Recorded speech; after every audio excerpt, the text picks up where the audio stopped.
Some one-hit wonders from the 1960s carry stories far darker than their catchy tunes might suggest. Behind the fleeting fame and memorable melodies lie tales of hardship, heartbreak, and tragedy that most people never hear about. But here's where it gets controversial.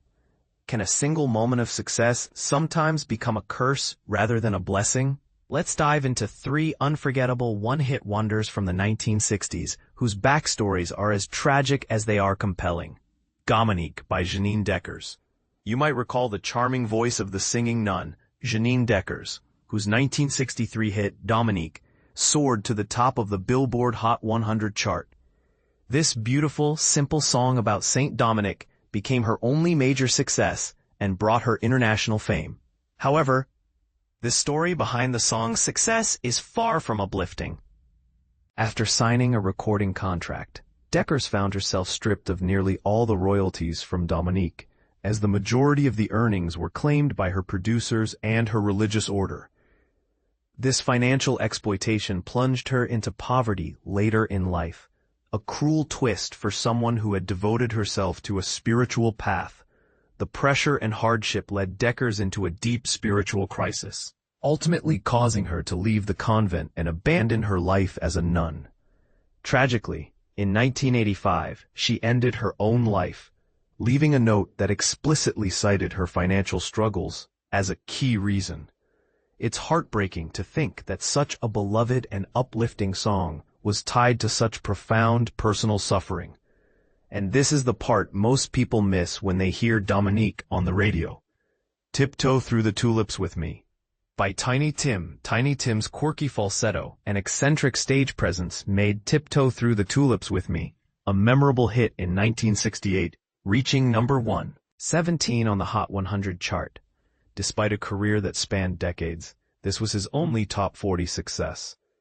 But Tiny Tim's life was far from simple or scandal-free. He sparked controversy by marrying a teenager when he was 37. A decision that alienated many fans and contributed to his fading popularity in the 1970s.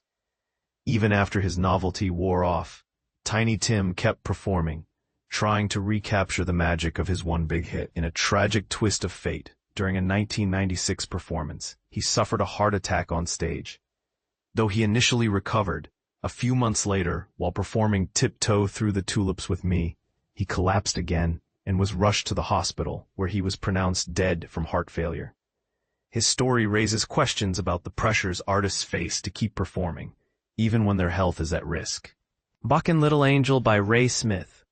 Ray Smith, a rockabilly artist, struck gold in 1960 with Rockin Little Angel, a song that sold over 1 million copies, and climbed to number 22 on the Hot 100 chart. Despite this early success, Smith never managed to replicate that achievement, continuing to make music into the 1970s without another hit. His story is a somber reminder of how fleeting fame can be. Sadly, Smith's life ended in tragedy when he took his own life at his home in Canada in 1979 at just 45 years old. While the exact reasons remain unclear, it's hard not to wonder if the disappointment of a stalled career played a role in his untimely death. His story challenges us to think about the emotional toll of the music industry's highs and lows. These stories force us to reconsider the glamour we often associate with one-hit wonders. Behind the catchy tunes and brief moments in the spotlight, there can be deep struggles and heartbreaking endings. What do you think? Are these tragic outcomes a result of the music industry's pressures, or are they simply unfortunate coincidences? Share your thoughts and let's discuss whether fame is truly worth the cost.